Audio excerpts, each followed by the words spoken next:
Welcome to the Chefofx podcast. What about you? What about your last baby boo? The white dude. How do you know he was white? You told me. He's like, I'm dating white dudes, so you better step your game up. You can't be coming around me with that broke shit. He was actually white, but surprisingly, he didn't, he acted black, so he, felt like, he really didn't feel like I was dating a white dude until after the relationship. And I was, looking back, and I was like, no, he was definitely, white, But in it, I was like, oh, this is, whatever he showed me, was what I, yeah. I mean... So do you mostly go for dudes who act black in some way, or is this just by chance you were with a white dude who was acting black by your definition? I don't think I have that, specific preference. I don't know, I think the look, though, because I am, kind of into, white boys. So his look was, nice, and even what he threw on top of it, kind of, the black swag going on, it was, No, I'm so grateful that you will admit that, because so many black women will never say, there's something cool about the white look. It seemed like the most evil thing in the world. No, I don't think so. I think, honestly, sometimes you just get, primed towards, and at different, stages in your life, you could be, primed towards different, races and stuff. But I feel I don't know, definitely since coming to Davis, you just get primed, I don't know. It was, so This was a Davis student? No, he was back home, but... Merced? Yeah, Merced. Shouts out to Merced. And you see Merced, your real school, right? Your home school. That is supposed to. I'm not, I don't know, I don't really affiliate with, because I live in Merced right now, but I'm definitely, from Stockton. People ask me, where are you from? I'm Stockton. Because... It sounds cooler than Merced. That's true too. But if I said I'm from, that wouldn't be true. We're out there, the past year and all, but yeah, I don't know. Well, that's an interesting thing, is where are you from? Because you it can mean so many different things. Is it where you're born? Is it where you kind of feel like your identity was solidified? Is it the last place you've been, the place you've been the longest? Where are you from? Now for me, Pasadena is simply because a lot of dope stuff happened while I was in Pasadena, and I was there for a long time, and I was born there. So it's just, they're all the same thing. But for a lot of people, man, you travel, and it's it's different. I know this girl who spent some time in Singapore and spent most of her time in Silicon Valley, but identifies as from Brooklyn. I don't know if certain ones count though. People can't. She spent time in Brooklyn. Okay, but it's just it was funny hearing that. Wait, what? Didn't you have you been in Mountain View or something for the last umpteen years? All right, I guess you're from Brooklyn. Yeah. But now I see it more. The more I got to know them, the more I see it's because the things that you fucking hate about Mountain View. Oh, really? Yeah, there are differences between the way this person operates and the average person from Mountain View operates. So they're like, nah, fuck that. I ain't from here. That's true. I'm from Brooklyn, bitch. I wonder if, just throughout knowing someone, you could really see, though, too, where they're really from. And if, I don't know, if they even know it. Someone could say, oh, I grew up, in Alabama or whatever. And it's oh, you... act, seem you're from there, you have a little bit of an accent, twang, I don't know, sometimes, cities can reflect, who you are and stuff, but... It's crazy to think about what Davis is, because it's such a, there's nothing really of deep character in my view to Davis. It seems kind of it's just supposed to be a place where nothing really is too scary. That's kind of everybody. You can be fairly safe here. You don't have to worry too much about something popping off here. That's true. They definitely like to give to that image. Yeah.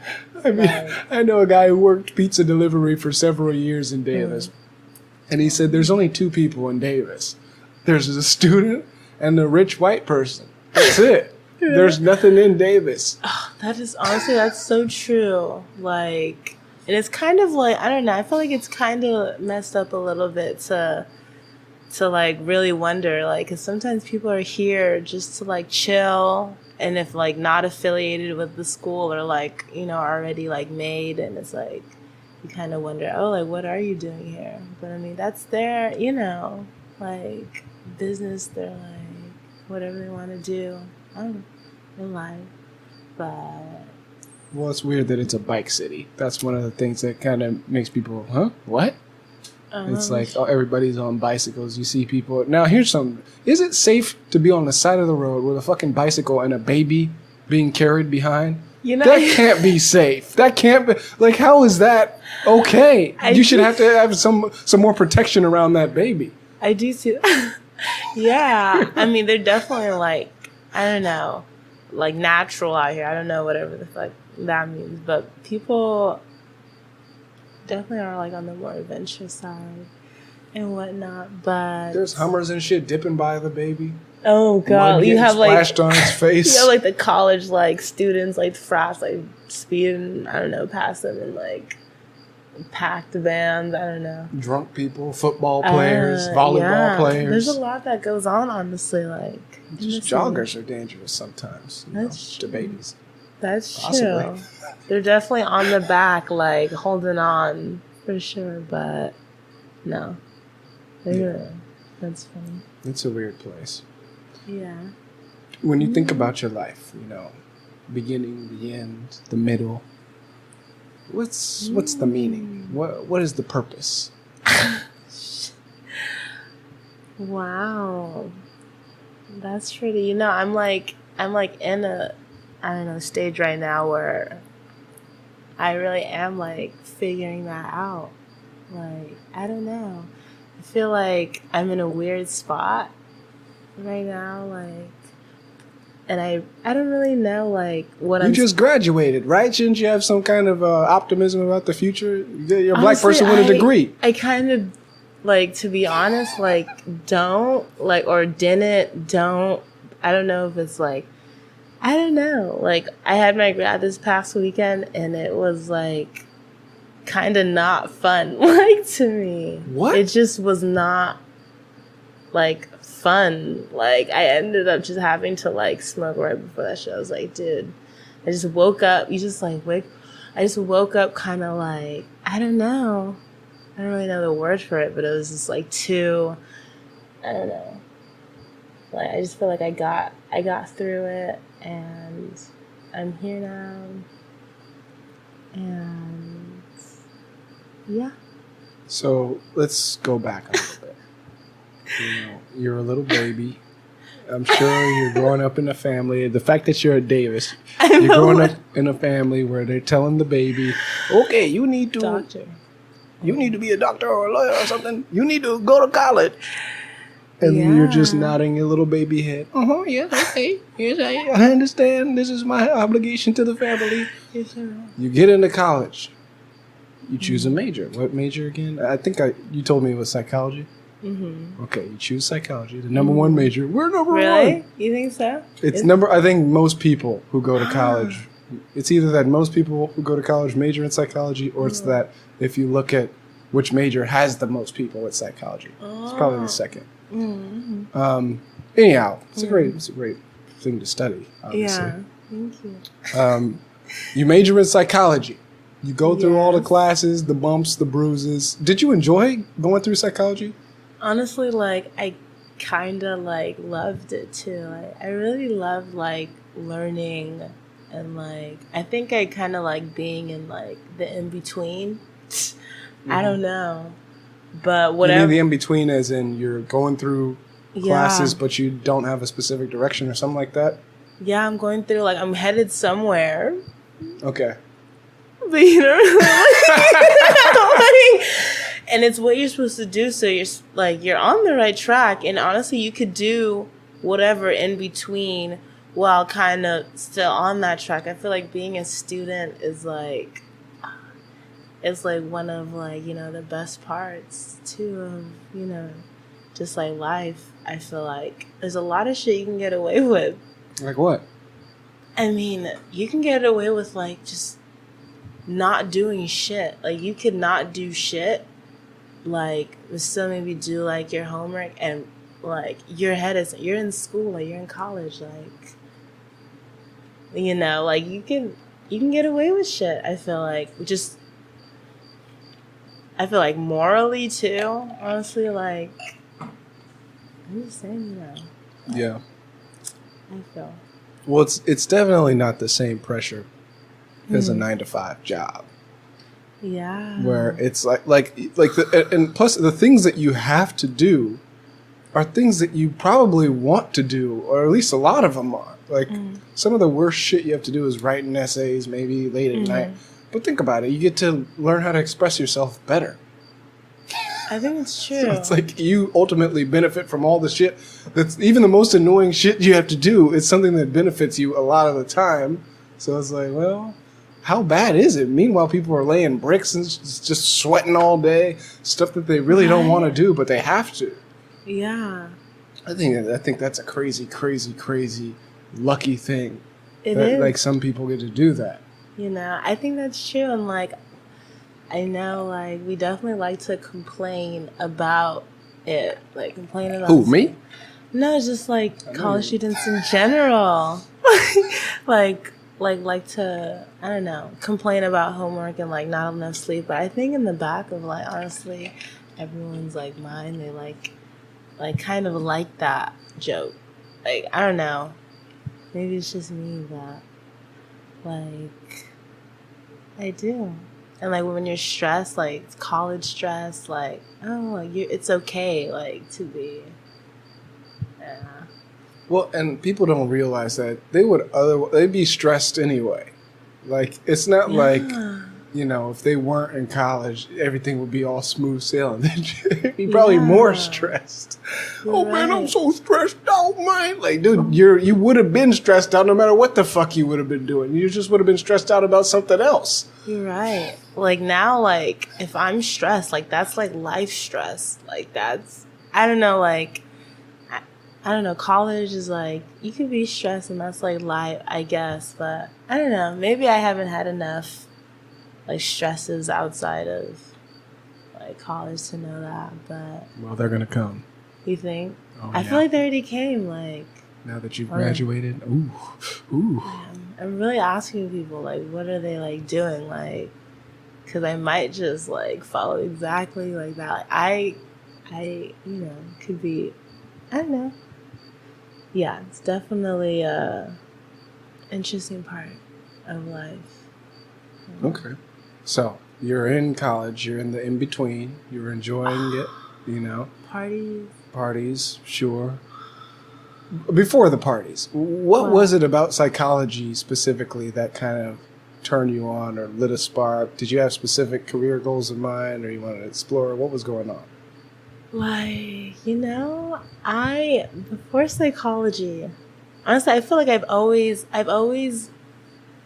been like psychology and wanted to be psychology. But there was a point in life when I wasn't. I was like, either I've been like sociology, I've been like... I've been like... On record, I'm a hater of sociology. Are you really? Yeah. Why is that? Because it's fake. You know? It's not fake. It's taught me a lot, honestly, about certain just, you know, a couple of things. It's taught me a couple of things. No, it's not fake. I think it's just there are more efficient ways of talking about certain things. Okay. Like almost everything in sociology is better explained outside of it, in my view. Okay. You know, like I'll probably tell you that like most of the sociology classes I took, I don't know. I didn't do well in, like, surprisingly. I actually failed, like, a good portion of my sociology classes. I don't know why, but, yeah, there's probably only one good class, and it was, like, social, like, stratification. That really, like, she was a good teacher. She was a really good teacher, and, like, that just kind of opened my eyes to, like, even issues like that's happening, because I only went in it for like social work, like because I wanted to be a social worker, and but it was nice to dabble in for a little bit. Okay. You know. So you were in these other disciplines and you didn't like them. Something went wrong in all of the other ones. It's true. And I used to be kinesiology too, but that was in CSU Monterey Bay. Like that was a totally different like block of like life that happened, but that's pretty far off. Yeah, I mean. Yeah, but in the back of my head, I always knew, like, oh, psych. And what got me into psych was really actually a certain, like, it sounds cliche, really, but, like, a certain, like, professor that did. And I was like, you know what? Like, honestly, I feel like there, I don't know, is really no other, like, major, too, like, for me that I could do. Because, like, if I'm in biology, whether I'm in, like, engineering, whether it's, like, some other major, I'm always going to be thinking in the back of my head, like, how my mind is even processing this, like, these subjects. It's, like, so it's, like, you know, that's how I feel about it. It's like, might as well go into it. So I did. Okay. How is your mind processing those? Did they teach you that in psychology? I feel like everyone kind of like does it. I don't know what, and like it's so weird that psychology had to like teach me this too, but like you don't know what other people know. Like I don't know, like it sounds pretty straightforward, but like to apply it in situations where like you're with a friend and you guys are together, like, and I don't know, you're like awkward or like your feelings are like, I don't know, like so. I forgot where I was going, but that's fine. So in psychology, the big draw is that you know. No, by the way, this is a big motivation for me too when I make a lot of decisions.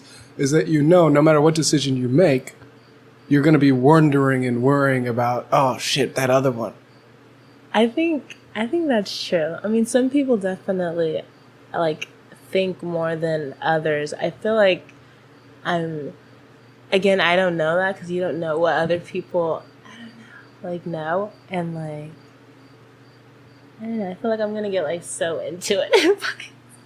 I don't want to I can get like too deep in it, but I think you should. You might be a little shallow right now. Really? I think deeper might be better at this point. I forgot where I was going with that sense, but okay. Here's a question: what does it mean to think? What it means to think? That's a pretty deep question.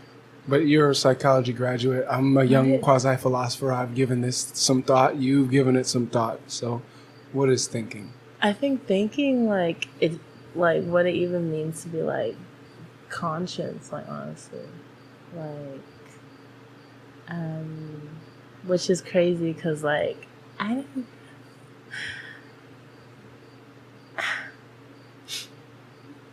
don't know. Can I throw something out there? What? I think that a lot of the things you're curious about, and this is similar to what I said about sociology. It might not be obvious, but a lot of these things that you're curious about might actually be logic puzzles. Because, so for instance, one of my favorite examples of this is color. So color is very much a part of our human experience. And for a long time, people could argue, well, color is fundamentally artistic. It's about emotion. It's about perception. It has nothing to do with logic, right? But then after some time has gone by, we have physics developments, and one of the things that has been found in physics is that wavelengths of light correspond to different colors within a certain frequency range. So within the visible light spectrum range, if you have longer wavelengths, then you have redder colors. And if you have shorter ones, then you have more purple colors, I believe. Yeah. Violet, purple, yeah. So really, now, if you don't know much about waves, just think, like an ocean wave goes up and down, right? Well, when it comes to waves, there's certain things that are always present, and one of them is length versus frequency. So length is how long from the top of one wave to the top of the next. Pretty simple. Frequency, a little weirder, but it's saying if you time the waves, how fast are they coming in?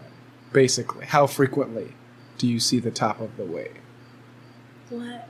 That's honestly, all of that is like really crazy to me though. Just think of it moving. You just shift it over and say, like, how fast is it? How is like what I'm looking at right now? I like sometimes it's like hard to like understand how this is like scientifically like everything we could like see or like do is like.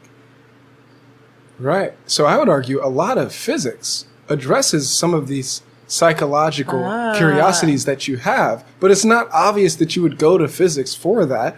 You'd have to be in physics to see like, oh wow, this is actually very fulfilling from a kind of soft science perspective, from a kind of humanistic perspective.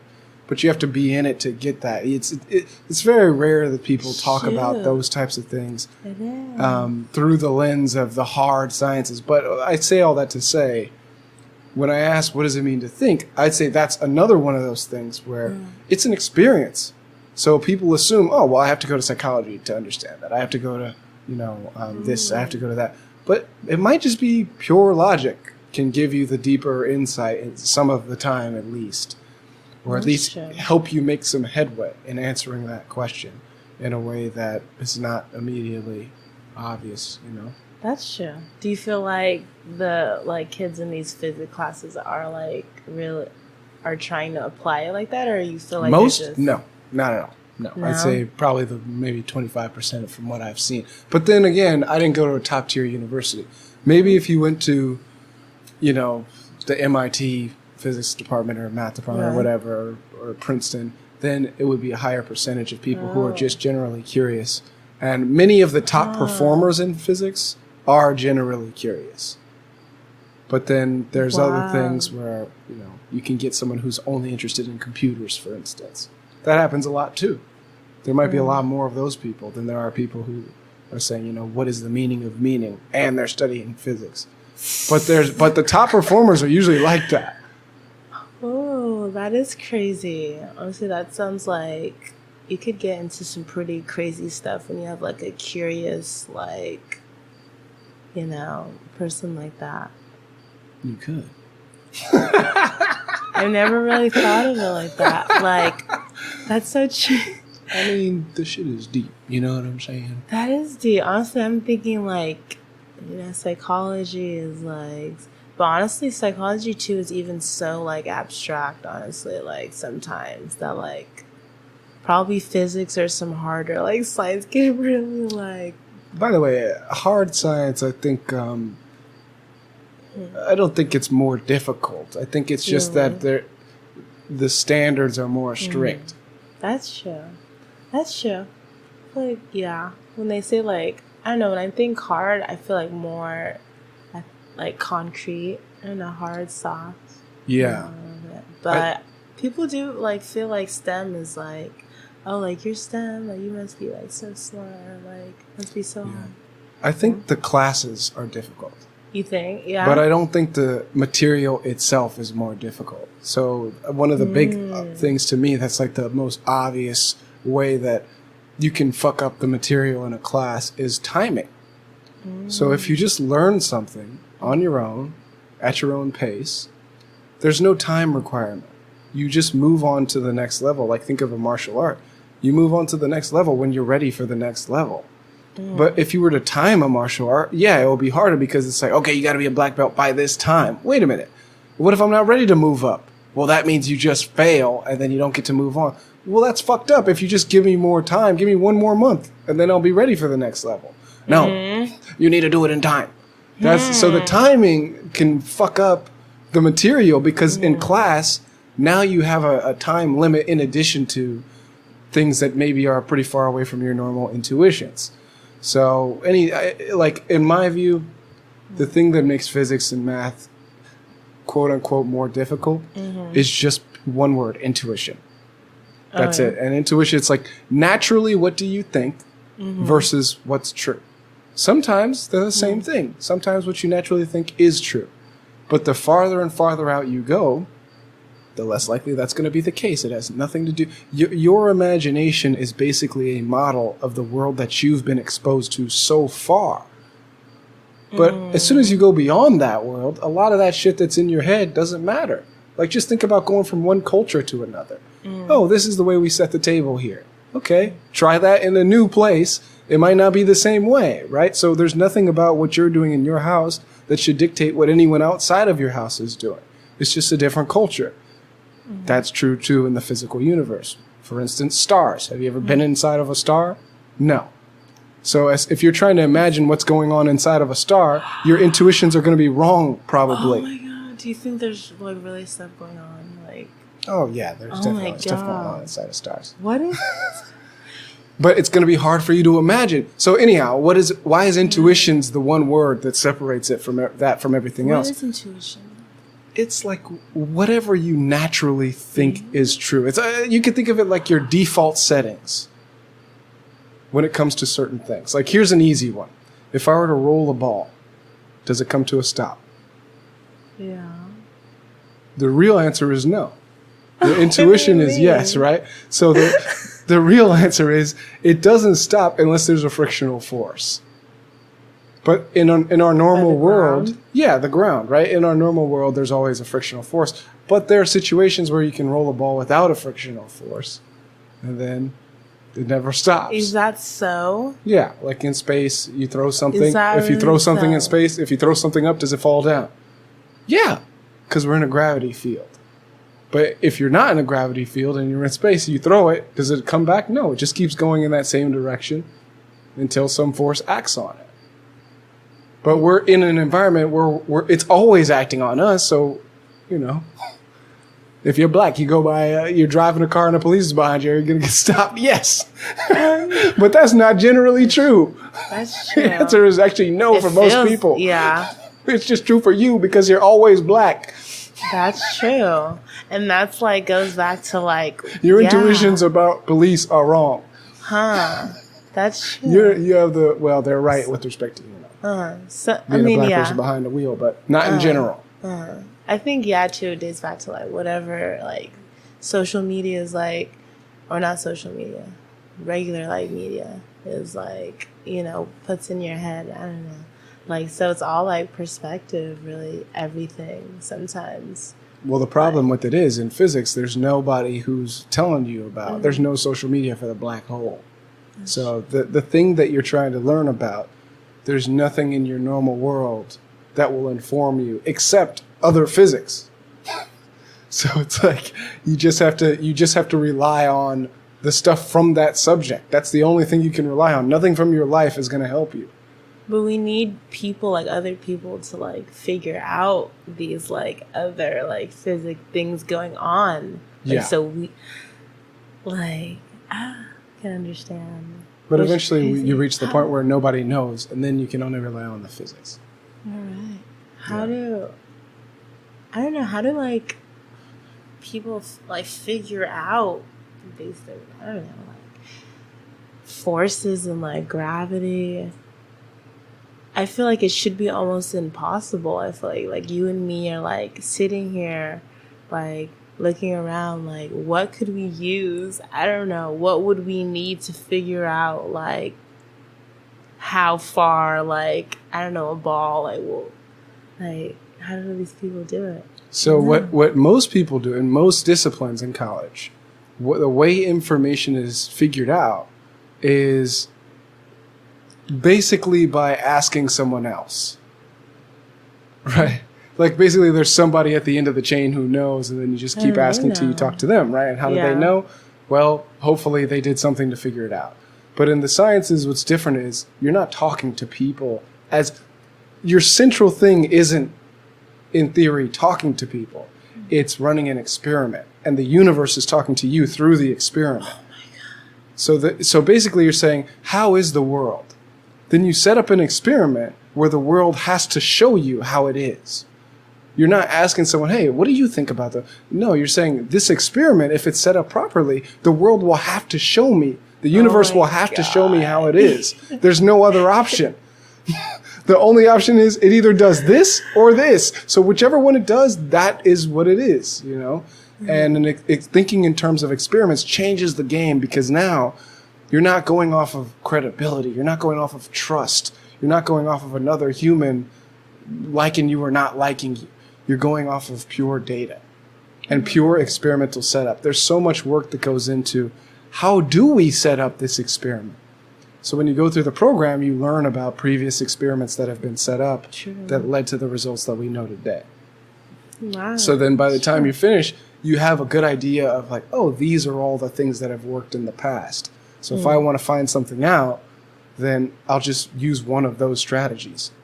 Like one of the recent ones, I'm going to butcher this, but it's pretty cool.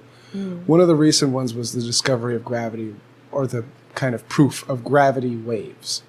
So, yeah, so it's long story short, gravity can, you know, there can be ripples of gravity.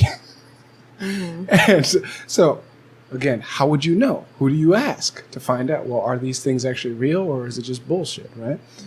You set up an experiment. So one of the experiments that I thought is pretty cool to imagine is it involves lasers, or just beams of light. So light travels at a specific speed. And space-time bends so that these might be new concepts, but just hear me out. Like, you're really like... Okay, wait. Okay, this is what I mean. Light goes at the same speed no matter what. Now, what speed is that? It's just the speed of light. It's about 3.8 times 10 to the something. The only speed I could compare that to is a car going 60 miles per hour. A car, it's not even, it doesn't even come close. So, like, but if I were to translate that into a car, go like, pew! Like, that's it. That's the speed. No, it's way faster than that. It's just unimaginably fast, okay? Just imagine it like instantaneously they could shoot through the universe. I mean, it's really, really fucking fast, okay? The point is, light goes at the same speed. And space actually bends depending on, you know, depending on a number of factors. Space? So, like, the space between the two of us can move closer and farther, but we would experience it as a constant distance because our ruler would also change size as the space moves. So, yeah, that's just the setup. Do you feel like, wait, I have a question. Like, glasses, when they bend, are they bending anything? Light. Yeah, they're bending light. Okay. How they set up this fucking machine that was a really long, I think it's like a mile long in one direction and a mile long in the other direction, and they shoot light and it bounces off of a mirror and comes back, right? What? now they know the speed of light, so based off of the timing they can figure out how much space-time has bent within that mile long or whatever the fucking distance is of the thing. So how do you detect the gravity wave? You look for changes in space-time. Wait, so you're saying like gravity equals like the speed of light, like times something with space is gravity. What I'm saying is they're all related. Okay. They're all related. So if you can measure a difference in one of them, you can make a statement about the other, but the only thing that's actually consistent throughout the whole thing is the light speed. Okay. Wow. Anyhow, that's an example of the type of thing that physicists, you know, get excited about. It's like, how do we design something and actually build it so that if there are gravity waves, we will detect them. And it turns out they were detected like some amount of time ago, maybe a couple of years ago. But like the speed of light? The gravity waves. Oh. I'm like, I know. The ripples in space-time that they were trying to, see if that would happen. I know Isaac Newton discovered, like, something. He wrote calculus. Yeah. That's crazy. I think he did, like, gravity or something like that. I don't know. He asked questions about why doesn't the moon fall? So if I can drop an apple, how come the moon is still staying up there? It's gravity, right? Yeah, but shouldn't it just fall on the Earth? Wait. Wait, what happens when like an astronaut falls off the moon? Straight up. Well, straight up. They don't. Well, the moon has its own gravity field. You get stuck to the ground just like you get stuck here. Yeah, you do. Yeah. It's just a lighter. If you ran and jumped off the moon. No, it'd be like trying to jump off of Earth. It's not going to work out for you. You just fall back to Earth. But you can't. Like, what is the end of? You have to have an escape velocity. You have to be going fast enough so that it doesn't pull you down as fast as you're going up. So you just get like, okay, that makes sense, because I feel like, oh, can you imagine if you were to like just fall into like space? Like, I don't know if you've seen, it's called Gravity, actually, I think, with a very famous actor, and it was Sandra Bullock. No, not that. No, actually, that is Gravity. Oh, it's called Interstellar. Interstellar. I saw both of them. That? Yeah, I don't remember Interstellar though. Yeah, that was deep, but I do get, tripped up on that sometimes too. Like stars or the moon, like even tonight is nice. But yeah, why doesn't it fall? It does. It does? Mm-hmm. What do you mean? It just falls around the Earth. Oh my god. Yeah, see, that's it. It's not an obvious thing. It's not an intuition that we have, because we're so small and we're going so slow that we would never fall around the Earth, right? Unless we had an escape velocity. Mm-hmm. But for the moon, it is. So if you think about it, when you throw something, it goes in a loop, right? Mm-hmm. Well, the idea is if you just throw it far out enough, when it goes in the loop, by the time it comes back down, it'll already have passed the edge of the Earth. What is the edge of the Earth? What I mean is, that's a bad way of saying it. Okay, there is none though, right? No, if you think of it as a circle, the Earth as a circle, if you're looking at it just flat, when you throw something, it falls up and goes down, right? But it falls up and goes down on the circle. I don't know what point. Okay, this is the Earth. You're looking at it this way. When you throw something into the air, it falls down.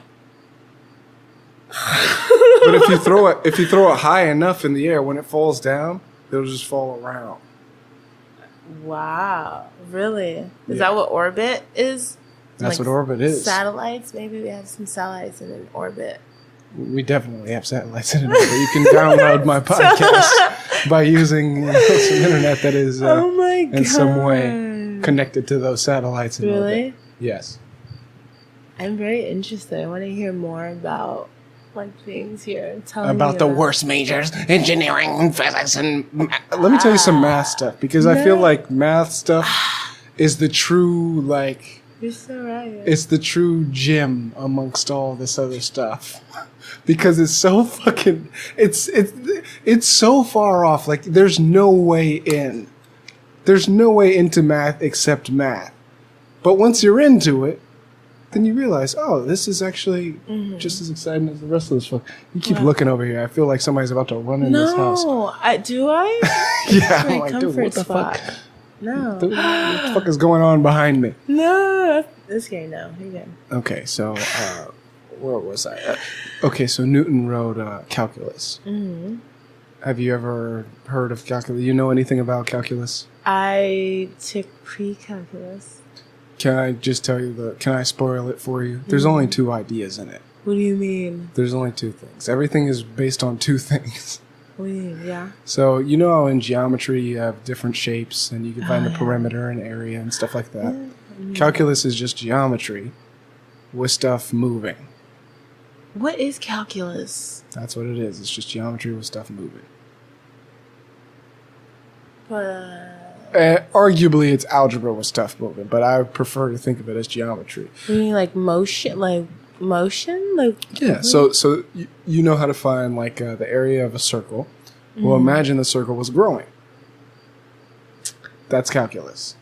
Honestly, I still kind of don't understand what calculus is, but wait. Just stick with the one example that I give you. Okay, you have this, and you want to find the area, and you know the radius. I know. That's geometry, right? Yes. Yeah. Okay. Calculus is geometry. Okay. But things are moving now. So now, instead of trying to find the area of this circle, the radius is growing over time. Let's say it grows by 1 inch per second. Then you could say, in calculus, what would be the... rate or something? Well, if I give you the rate, you could say, what would be the area at this time? Oh, in the future. Yeah, or what was the area in a past time? Or you could say, given, or what is the total area, what is the total change in area over these 2 time periods? So, okay, it's growing at 1 inch per second. Fine. At 900 seconds, it's a certain area, and at 10,000 seconds, it's a certain area. What's the difference in those areas? Right? So that would be closer to, and that's not exactly a calculus problem, but it's closer to the types of things that you're doing. It's just normal geometry stuff plus motion, or normal geometry stuff plus this or plus that. That's so true. I wonder why they never tell you that. Really, because they're full of some sheep shit. I'm telling you, it's not really about. It's like I said about the timing. It's not really about getting people to understand things. It's just trying to fit things in these boxes that they're not really the best boxes to fit things in. You don't do martial arts on a schedule. You do it, you move when you're ready to move. That's the only real way to learn. So anything other than that, okay, you got to move on to this. It's like, dude, you're not going to encourage that. People aren't going to learn. And what do we have? Most people don't learn. It's not because it's impossible to learn or it's even hard to learn. It's hard to learn under these bullshit constraints. You know, it's hard to learn when people are adding in extra stuff that's not really a part of it. So, you know, that's another thing. Another thing is teachers are pretty bad. Oh, really? You think? Yeah. You don't have to be good at teaching to become a teacher. You have to be good at research to become a teacher. So it's like, okay. All the people who are good at teaching, if they don't go into research, if they don't get a PhD, then they're not going to, the whole generation is going to suffer. Yeah. Especially probably at this school too. It's definitely, you know what I realized? I heard a lot about, it's research school, until almost every single class I had, a year in, they were showing their researcher had their name in it. I'm like, these teachers were in the lab, they were really in the lab of doing all of this stuff. And so, I mean, I think that's pretty intense, honestly. But I think for psychology, maybe the researchers are better teachers. But for math, that's definitely not the case. Why not? Because there's nothing about math research that trains you at all in teaching. There's the type of communication that you're doing is with other experts for the most part. When you're teaching, you have to imagine what it's like to not understand something and then work your way up to your level of understanding. If you're only talking to experts, you never have to imagine what it's like to not understand. You know what I mean? That's so true. Yeah, it's like if you're a rich person trying to teach a broke person how to become rich. You might be able to do it, but it'd be better if you'd been broke and came up, and then you teach them. Because you have to know what it's like to be in that first position. That's true. But if you were always good, you were never in that position of the struggling student or the person who doesn't quite understand. So it's like, dude, you're one of the worst candidates, yet the only people who are quote-unquote qualified are all from this pool of people who I would consider some of the worst candidates and least qualified. So then you say stuff like, no, it's just moving geometry. And people are like, wait a minute, that does make sense. That is interesting. I do want to know about that. They're like, dude, that's what it is. No one's saying that because everybody's they're caught up in their bullshit. You can never get the most, in my view, high-level description unless you're just lucky and you run into somebody who's willing to break it down. And how do you, and it's just luck. Everybody who broke it down for me, it was just by chance. Really? For you? Because I want to know, how, you kind of figured out, I don't know, stuff you know about now. It was by force. Oh, really? No, I mean, I gravitated toward it really in late high school. Really? And, but I had a solid foundation in other areas. I was really big into speech and debate and I was getting into philosophy. So I was already into the logical disciplines. It's a big part of the culture of my family. So it was nothing to transfer into math, last step. But I would say getting into anything logic-based is the first step. And the law is a great stepping stone, man. A lot of people do a mock trial. It's very interesting because trials are something that are engaging. Like if you're trying to find out if someone's a murderer, it's very engaging because people care about that type of shit. People don't care about square roots. I do. Yeah. But people care about like, hey, let's figure out a mystery. So you have to make it fun or useful. And then after that, then you can go into whatever you want. But like, just mentorship. People seeing me as a young chef back in the days, you know. You know what? I'm gonna give this kid a shot. And you know, somehow or another it worked out. I just realized I didn't adjust this for you. Oh no, it's fine. Is it supposed to be better? No, it's fine. It's good. Actually, because I am kind of hunched. I'm just kidding now. But no, I have terrible back problems too. So if I'm ever like, I don't know. It's because I have the back of like a 60-year-old. Like really, it's like sad. But is that something that you figured out with your kinesiology education? The honestly, 60-year-old back, you did all the measurements. I really had to like get out of that major because almost everyone in there was like fit with like water bottles or like flasks. And so what? Like, fuck them. I know, but I was like, you know what? I have to walk the talk. Like I can't be. I felt like unhealthy, kind of, and I'm not. I try not to be too unhealthy, but like. I'm definitely not going to the gym like 7 times. And they were really there, like, in it. Yeah. And I wasn't. But. What about the material? Did you like the material? I mean, these are comments about the other students. You know, for kinesiology, like, in general, honestly, like, I couldn't even tell you because maybe for psych at that school I could tell you, but.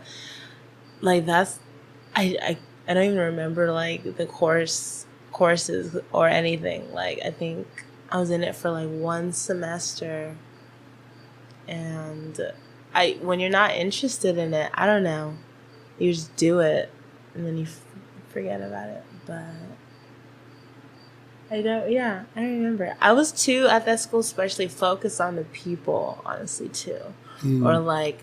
Not even that I could, like, the school, like, yeah, I definitely wasn't in the zone at that school, so it's like, you know, there was nothing really I felt like important to me, even though I love, that school, like, I love, like, CCMB, like, I don't know, in general. Did you have any haters at that school? Haters? People who just, you know... You know, honestly, no, like, I made it. I think, like, perspective-wise, like, too, it's like, and I try to be optimistic, but it was, like, digging my own, like, grave into, like, making that school feel, like, not good, but people in general, like, I could have made, like, friends, too. Like, I had one good friend I hung out with, but, like, no, people, they were cool. And, like, I remember, like, the beach was right there, too, so, like, you know, like, we'd all, like, go down there sometimes, and, like, but it just still didn't, like, feel right to me, so, like, it really didn't even, like, matter. Like, no matter how many people were like, hey, like, okay, like, to me, it didn't really matter. So I just, like I said, like, I decided not to do much at that school, and yeah, but in general, looking back on it, like, it was really fun, and like, well, not really fun, I meant like, the people were kind of fun, and like, the opportunities could have been fun and stuff. So yeah, I felt very welcomed. How was Davis, friendship-wise? Davis, friendship-wise, you know, Especially after you graduate, this is a good time to kind of look back and compare the two experiences. Did you get better at everything or worse? I feel like Davis, I got kind of lucky a little bit. Yeah. But I think everyone kind of fears like not making like friends or meeting anyone, and they like just do like naturally. I feel like leaving now, it kind of confuses me like amongst like other things too, like what people do or how people do to like still like rekindle and still connect. Like I think it just happens, like, and it's already happening, but for me, like, I feel like it could be like just that anxiety to like telling you like, how are you gonna do it? Well, how are you gonna do it? Like, and it's being like done just like naturally, but like always in the back of your head. It's like, you know. Well, it's easier. We have Facebook now. Back in the day, you had to just make hundreds of phone calls. Now, you just swipe down a page and you see a friend at a birthday party or whatever. See your friends, but like you're not comment hanging a little out with bit. them. No. Yeah, but you're on the map. You can be on the map with very think? little effort, probably. I want to be like, I feel like, you know, there's Facebook friends too, and there's, you know, like really people you could like hit up. I don't know, like every other, I don't know, like day. Like I want friends, like I don't want just like Facebook friends. I want like people in my life, you know, like actually in it, and then like a few Facebook friends. But I think that's just gonna happen naturally too. Just how like I got here, just all happens naturally. They say most of the friends in your life are the friendships that you form while you're young. So, you know, friend up now because you're going to be very lonely as a 60-year-old with a 120-year-old back. By then, no, like by then, oh God, 120. Yeah, by then, but you're right. But I feel like we're still like in our 20s, maybe 30s too. Like people transition, like coworkers. I feel like if you're outgoing enough, you know, like you could always have a few beers with some pals. I don't know, but that doesn't sound deep. That doesn't sound deep to me. What? Yeah, I mean, yeah, I guess. Have some beers with the coworkers. That sounds so like, I mean, that sounds like something I try to find more meaning in it, but like... Well, what would be the most meaningful way of connecting in your 30s, let's say? I feel like by then, like, you hopefully, like, to have, like, a lover, kind of, like someone you're, like, you know, like a mate by then. Feel like... Soulmate, perhaps? Yeah, maybe by then you're trying to connect together with people. Like, I feel like by then you shouldn't. It's not like, for me, I'm imagining in my 30s like alone, like seeking like friends, but I think maybe naturally by then you're already with company and like you both try to like expand or like evolve like your outer like, so that might be a little more comforting. I don't know. I think it'll like work out. Why are you laughing? Hopefully it does work out, because if it doesn't, then, well, it didn't work out. I'm going to be alone. Yeah. I know. That's a thing. Yeah, definitely. But you're a psychology major. You'll figure it out. You think? Honestly, I feel like I should apply like what I've learned to more like circumstances. Like, I feel like I should know a little like better than what I do, because sometimes I don't. Like, I'm very impulsive. I could be too. I'm very like impulsive. Yeah, like, so that's not good sometimes, you know. Or you could take the hard science, quote unquote, approach and run experiments. God, that sounds so boring to me though too. Like research. It depends on what you're running experiments on. So what do you want to know? What question are you trying to answer? Like if you're trying to answer the question, how do I maximize the number of friends that I have as a 20-year-old? Is that psych related? Like, or is that hard science related? You're thinking of it with too many boxes in my view. I think you should just think of experimenting, period. Don't try to put it in any category. Oh. And say experimenting is a technique that is used by the hard sciences. We use it too. But it is that's what I'm saying. But it doesn't matter what you apply it to. So just run the experiment. Try to make more friends. Maximize. And have some metric for measuring whether or not you're maximizing, the type of quality relationships that you would like to form. Yeah. But then you'd have to define what is a quality relationship that I want. That's true. Maximizing isn't always like the best. Like, well, whatever experiment you want. That's the point. Quality. Fine, Matt. Then how do you set that up and run it? You think? Yeah. That's if you leave with nothing else. I think you should leave with the idea that, one of the most empowering things you can do is run your own experiments, because it's not based on trust anymore. You are the primary source for the information. You're right. Plus, if you set it up, something you actually want to answer, questions you actually want to answer, you're not going to be bored to death. You're going to be excited to have answers to those questions. Nobody else is determining what you're spending your time and energy doing in your experiment. You are. Mm-hmm. That's true. You feel like, I don't know, I feel like I have a lot of like possible like selves I want to do and like be, but like... Try them out. You think? Like... Oh, yeah. I feel like that makes me like excited to like do it and do other stuff, and like, I don't know, like I feel like I need like a boost to start doing that or something like different, and I think I just need to like plan. Just plan, like. Yeah, be aware of the risks. What do you do? What do? I do a lot of things. That's true. My most notable experiment, of course, is the one that resulted in me being the worst dummy.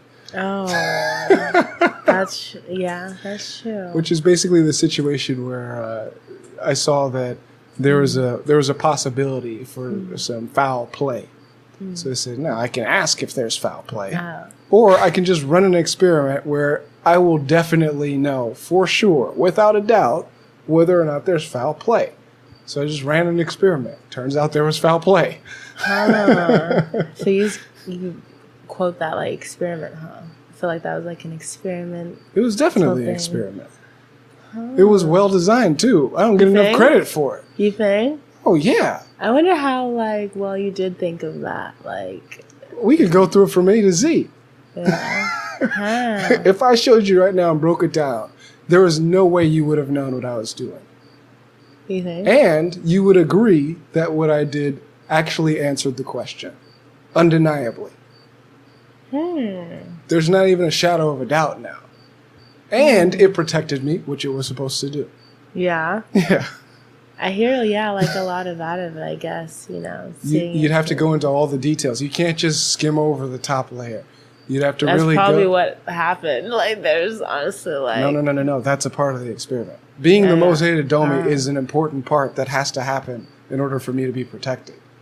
I guess that... I mean, yeah, and it ended up working out. So actually, I was talking to a guy the other day, and we went into this, and I realized this is something that I realize is so natural for me, that it's not obvious to most people.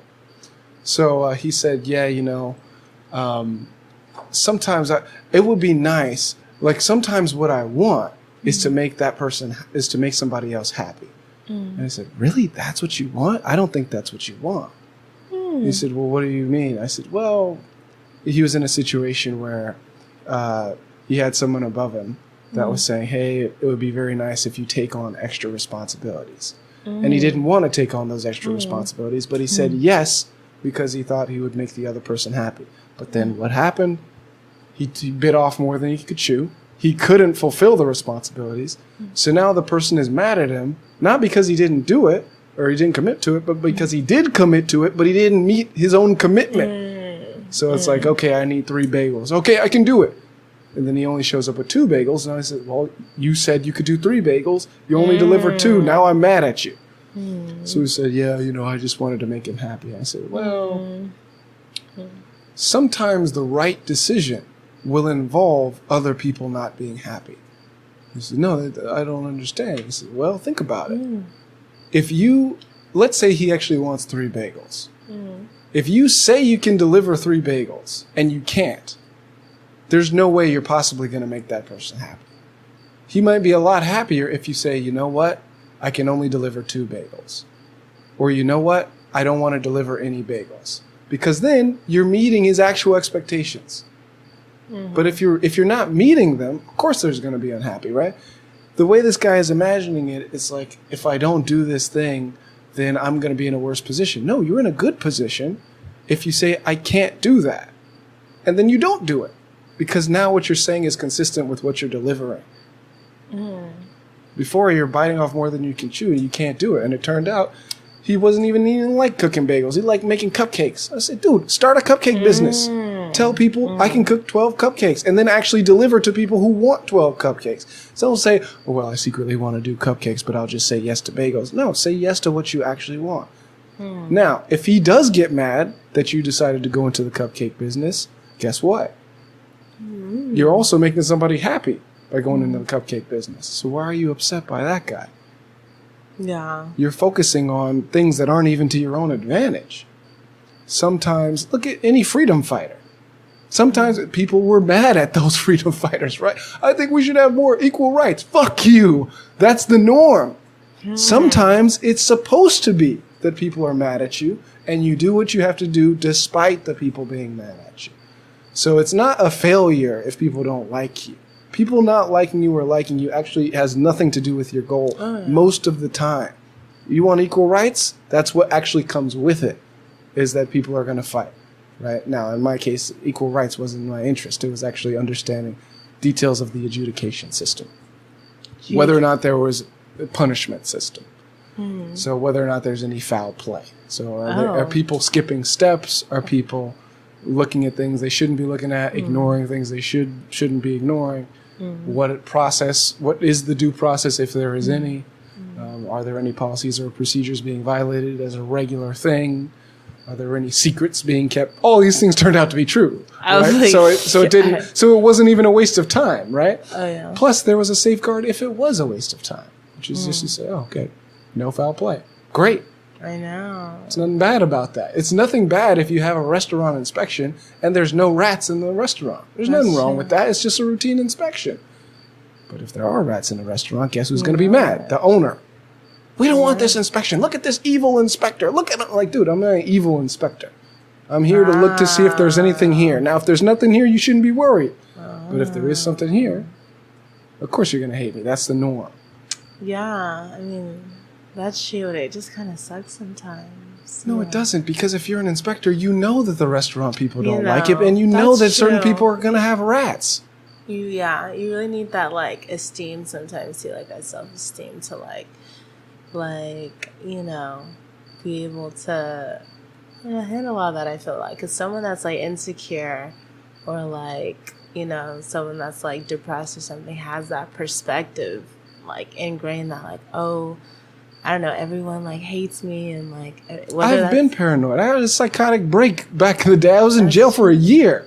Who are you talking to? Yeah, so it's like, dude, I understand. You should be on my team, if anything. Like, you didn't go through as much as what I've gone through for being paranoid. So don't act like I don't understand paranoia. I understand it more than anyone on the property. Yeah. No, I'm saying, like, that's true. That's what I'm saying. It's like, dude, I'm a real chef. Relax.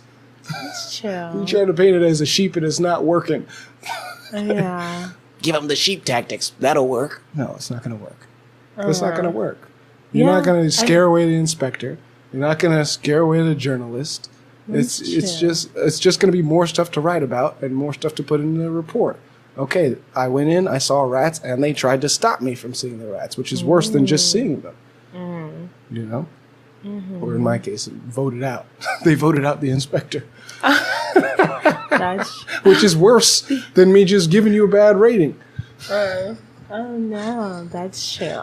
That's probably that's the most foul play that it can get. I know, man. Yeah. Honestly, it kind of sucks sometimes. Like, other people, I don't know. Like, definitely, like, not everyone can be on the same page. So it's like sometimes. Well, there are detriments to a rumor-based adjudication system. You can't just use rumors as the prime evidence to fucking banish niggas. That's not cool. Do you think that is the prime evidence, like, used? It is. But it's subtle. The way that it's done is subtle.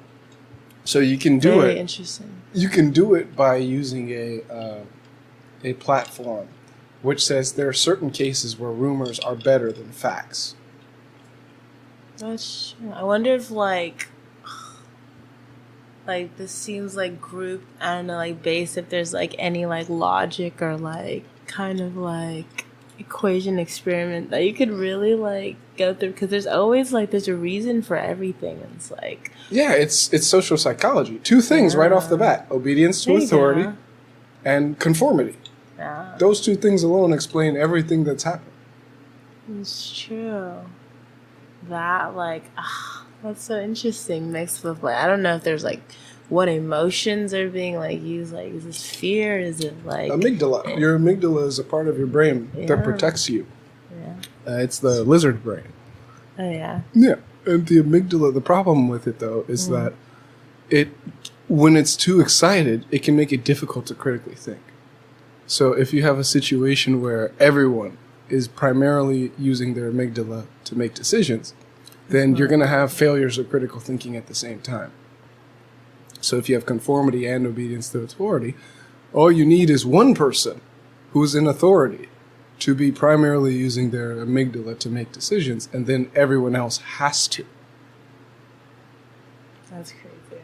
Yeah, it's perfectly explained. It's not hard at all to understand. And it's beautiful to see in your real life. It is actually. Yeah. Whether, like, that's a good thing or, like, not. And you could blame a lot of, like, honestly, a lot of circumstances on, you know, explanations, to be honest, which makes it feel better, like, a little bit. Like, oh, this isn't just, like, people. Like, you know, there's causes to, like, how people react the way they do. Well, the thing about it is, you have to understand, is this whole situation is an experiment. It's just not obvious that it is. So here's a way of framing it so that it's clear that it is. What would happen if a group of people lived like this? That's the basis of the experiment.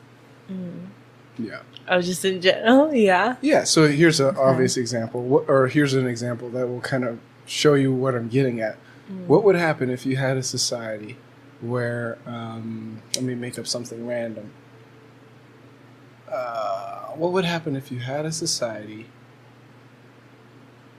where the most important, where status was measured by hair length?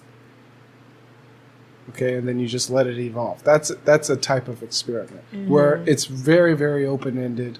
You're only controlling one factor, and you maybe run it 1,000 times, and you see if there's anything similar that emerges under those conditions. So, okay, we're going to have a society where hair length is the central metric. And then, maybe you add in a second thing. Now, we're going to put people in the society with their current hair length. Now, one prediction that I would make is that everyone would grow out their hair. Right? I would say if the length of hair is a central metric for status, almost everyone would have the longest hair that they could possibly have all the time. Do you feel like they do that, like, consciously or subconsciously? Like, they don't know, like... They know that. I think it would be conscious. You think? Yes. You think? But is that standard that you put on by hair length, is that, again, like a known? Yeah, it's a known thing. You're setting it up. You think? Yeah. Unless you set it up so that it's not known. Okay. I mean, that's true. Okay. Yeah. I'm saying setting it up so that it is known by the people in the society. But that is the nature of what I mean by it's an experiment. You know? And the details of this one of them obviously is 2 people to a house, what would happen. But that's not the one I'm interested in, although there's a lot of stuff there. Another one is voting. If you use voting in a particular way, what follows from that? So there's things you can vote on, there's things you can do this, there's a lot of different ways that you can be empowered through voting. But it's not something that's normal for most people's living situations. So 2 of the big ones are neighbors vote you in, neighbors vote you out. Yeah, so what would happen if we set up a group where neighbors could vote each other in, or neighbors could decide who enters, and neighbors could decide who leaves? Well, I would predict that there would be some kind of a, like, having influence on who is accepted would be very important. So that would be one reason why you would want to kind of be empowered. And then a second would be having influence on who can leave would be important. If you want to have more control over that aspect of the voting, then that would be something worth pursuing in that group. And that's what has evolved here.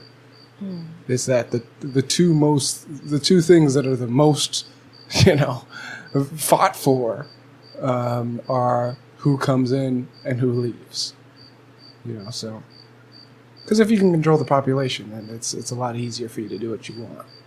That's true. Especially if you don't want any people saying no. Like if you could bring in all yes men, then you really can do whatever you want. If you bring in more critical thinkers or whatnot, it could be a lot harder for you to accomplish goals that you have. If they disagree with you. I wonder, I was gonna ask, what, parts of society, that happens in, and I think a lot. I just realized maybe so many cults. Maybe try to do. I don't know, but whatever you describe. Anything in actual politics is like that. Oh well, that's more subtle too, huh? Or what? I think it's more out there. You think? Yeah, I think it's more out there in politics. People's motives are bad. Motives are pretty out there in politics, so to speak. That's true. Yeah. I have to go pee. Go for it. You want to end it? We could. Okay. Time for the most important question in the universe. Slide or grind? And what does that mean? What is slide or grind? Oh. For some reason I'm gonna go with grinding. But that makes it sound, whatever I'm saying sounds like. But sliding for some reason sounds even worse. So I'm not going with grinding. That's right. Thank you for your time. Oh my God.